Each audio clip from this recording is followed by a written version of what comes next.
This is the OPPO Reno5 5G, and yes, that is the official name of this phone, and it's been in Malaysia for quite some time actually. And in today's video, we're just gonna jump right into our 6 different aspects of this phone right here, just like how we review any other smartphones in this channel. And let's just begin.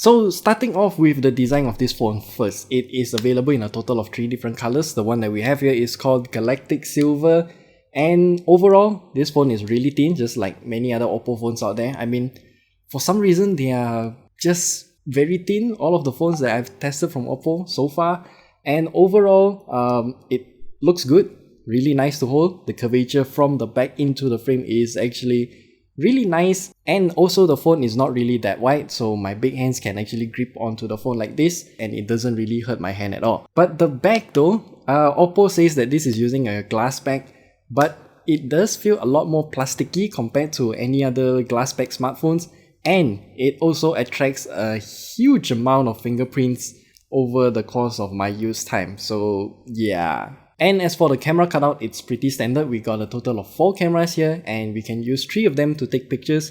I won't go much into the specs, and you can see all of the specs on the screen right now. But in terms of its camera quality though, it can actually take some good pictures out of it. So the main camera here, even on a cloudy day, I absolutely love the colors. The clarity is good too. However, for certain shots, the dynamic range it does need some work. For example, this shot right here, the sky looks good enough, well exposed, but everything else just looks really dark. And as for the ultra wide angle camera, I would say it's okay. The colors are still good, but overall it's a very noisy picture, and I would say the ultra wide angle camera is just decent. And as for the macro camera right here, it's kind of meh. Firstly, the software doesn't really help users to take the macro shots, as it doesn't have that critical focus banding or anything similar as of that. And secondly, it's very noisy and the picture quality is not really that clear. And thirdly, the picture is just way too dark, honestly. And of course, OPPO is advertising this as more towards videography kind of mid-range smartphone. So when we shot a 1080p 60fps video, it does support 4K but only up to 30fps. The quality seems to be kind of okay, and here's a sample. Okay. So this is the video quality of the OPPO Reno5 5G with its main camera recording at 1080p 60fps, or you can go up to 4K at 30fps. Anyway, I can see that there's some sort of OIS happening. As you can see, if I move the phone a bit, it's still relatively stable. And you can also turn on ultra steady mode, but that is using the ultra wide angle camera lens, and it is also without autofocus, so everything will turn out blurry and it is cropped, obviously. So if you want the best quality, I would suggest you to use the main camera instead. Just turn off the ultra steady mode. So yeah, that's the video quality of the OPPO Reno5 5G. I think it's pretty decent. But what about the performance though? This smartphone right here comes with a Snapdragon 765G chipset with 8GB of RAM and 128GB of storage, and overall the performance, as you can see on these screenshots of the benchmarks here, and this is just to give you an idea on how the phone actually performs in terms of benchmarks, but benchmarks don't really tell the whole story when it comes to performance. So we actually did a separate video where we played games on the OPPO Reno5 5G, so you can check that video out at the top right corner there as well. And everything that's happening on the phone is shown through its 6.43-inch OLED screen with 1080p in resolution and 90Hz refresh rate. And the colors actually look quite good as well. But that 90Hz though, you can only use it to scroll through Facebook, system menu, Twitter, Reddit, Chrome. Yeah, that 90Hz is not usable for games, which I don't know why OPPO wants to lock it out. And I do wish that they enable the option to run 90Hz on certain games as well that are certified to run at beyond 60Hz, for example Subway Surfers. And also one thing that I want to highlight here is that the under display fingerprint scanner is moved all the way to the bottom of the display. I'm not too sure why they're doing that, but ergonomically it feels kind of weird.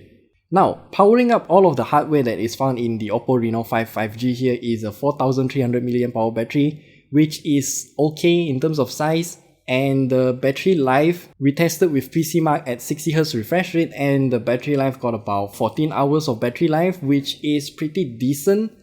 But as for the charging situation though, take a look at this. OPPO included a Super VOOC 2.0 charger. This is actually a 65 watts charger, but it is proprietary. So as you can see here, it's using a Type A output with its proprietary USB Type-C cable. That means even though that this charger here can output a total of 65 watts, it doesn't support USB PD. So that means you cannot charge your laptop using this exact same charger, which is quite a bummer, and also why I don't like proprietary charging standards. But that aside, the charging time for the OPPO Reno5 5G, it can reach from 15 to 100% in only about 40 minutes, which I think it's, again, pretty decent. And finally, the software. So the OPPO Reno5 5G comes with ColorOS 11.1, but overall, I didn't find that much difference compared to the previous versions of ColorOS. It doesn't actually hinder my user experience, but it also doesn't augment or accentuate my user experience. So yeah, I'm pretty neutral when it comes to ColorOS. And finally, the price of this phone. At the Malaysian official retail price of 1,899, it's a bit hard to swallow. I would say it's just expensive right out of the bat. And there are better alternatives out there as well. So for example, you can get either the POCO F2 Pro or the Mi 10T Pro for about the same price actually. But if you can muster up quite a few more $100, you can actually get the Galaxy S20 FE 4G, which the price has gone down to 2,099 ringgit. And that's, I think, a much better price and also a much better deal compared to this smartphone right here. Because if you just want to get specs, then yeah, you can get a much better deal out of other phones for the same chipset like this phone. But if you just want video and photo capabilities, I would suggest you to get the Galaxy S20 FE 4G instead. So yeah, that's all we have for you for the OPPO Reno5 5G. If you have any questions, leave them down in the comment section below, and we'll be happy to answer them whenever we can, and we'll see you in the next video. Yeah, goodbye.